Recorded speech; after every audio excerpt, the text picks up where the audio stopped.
Hi friends, ఈరోజు అయితే నేను ఎక్కడ వెళ్తున్నానని తెలుసా? శ్రీ ఈరన్న స్వామి రావి చెట్టు కింద జీవ సమిధి అయిన పవిత్రమైన ఉరుకుంది ఈరన్న స్వామి టెంపుల్కి అయితే వెళ్తున్నాను. ఇక్కడ చూడండి, చాలామంది పాదయాత్ర కూడా చేస్తున్నారు స్వామివారి కోసం. మరి వీడియో చాలా ఇంట్రెస్ట్గా ఉంటుంది, లైక్ చేసి సబ్స్క్రైబ్ చేసుకోండి. శ్రీ ఉరుగుందీరన్న స్వామికి చాలా దూరం నుంచి పాదయాత్ర చేస్తారు. అలాగే మన కర్నూలు, కోడుమూరు నుంచి కూడా చాలామంది వస్తున్నారు.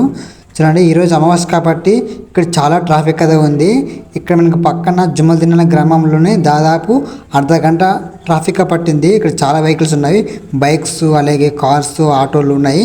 ఈరోజు అమావాస్య కాబట్టి ఈ రోజు నుంచి స్టార్ట్ ఇంకా శ్రావణ మాసం. ఈ రోజు నుంచి ప్రతిరోజు చాలా మంది అయితే వస్తారు ఇక్కడికి. ఇక్కడ శ్రావణ మాస ఉత్సవాలు చాలా బాగా చేస్తారు. ఇక్కడ చూడండి ఫ్రెండ్స్, మొత్తం ఇక్కడైతే ఆపేస్తున్నారు వెహికల్స్. ఇక్కడ నుండి నడుచుకుంటూ వెళ్ళాలి. అదిగో అక్కడ కనిపిస్తుంది కదా టెంపుల్, అదే శ్రీ ఉరుకుంది ఈరన్న స్వామి టెంపుల్. ఇక్కడికి శ్రావణ మాసం ఉత్సవాల్లో లక్షలాది మంది భక్తులతో వస్తూ ఉంటారు. ఇక్కడ పక్కన ఉన్న కర్ణాటక, తెలంగాణ నుంచి చాలామందితో వస్తారు. అలాగే మన ఈ టెంపుల్ ఎక్కడుంది అంటే మన కర్నూలు జిల్లా కౌతల మండలం ఉరుకుంది గ్రామంలో వెలిసిన శ్రీ ఈరన్న స్వామి టెంపుల్ అయితే ఉంది. ఈ నెల రోజులు శ్రావణ మాసం ఉత్సవాలు చాలా అంగరంగ వైభవంగా చేస్తారు. ఇక్కడ కనిపిస్తుంది కదా గోపురం, ఇది మనకు తూర్పు గోపురం.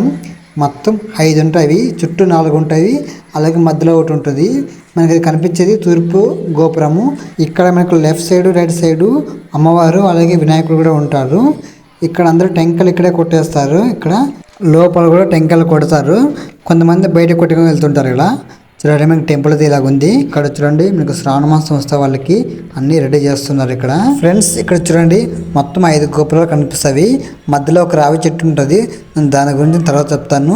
చూడండి ఫ్రెండ్స్, ఇక్కడ మనకు టికెట్లు తీస్తారు. ఇక్కడ టికెట్లు తీసుకొని మనం వెళ్ళాలి దర్శనానికి. అలాగే బ్యాగ్స్ కూడా అన్నీ ఇక్కడే పెట్టేసారు సైడ్కి. ఇక్కడ చూడండి, మేము టికెట్లు ఇక్కడ ఇచ్చేసి ఇక్కడ నుంచి దర్శనంకి అయితే వెళ్ళాలి. ఇక్కడ చాలా మంది ఉన్నారు.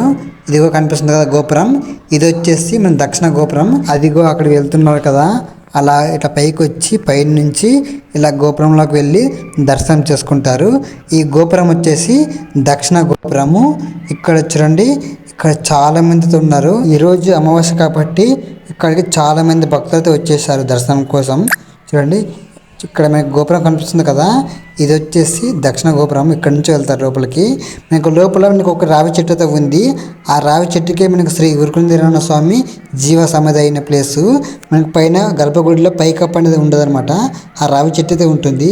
ఇక్కడ చూడండి, ఇక్కడ కనిపించే గోపురము ఉత్తర గోపురం. ఇది చూడండి ఫ్రెండ్స్, ఇక్కడ మనకు కనిపించే గోపురం వచ్చేసి ఇది పడమర గోపురము.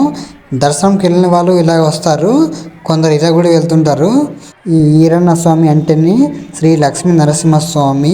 మరి ఈ గోపురానికి ఆపోజిట్ గానే ఇప్పుడు మనం కొత్తగా కట్టిన శ్రీ లక్ష్మీ నరసింహస్వామి విగ్రహం చూడండి, ఇలా ఉంది.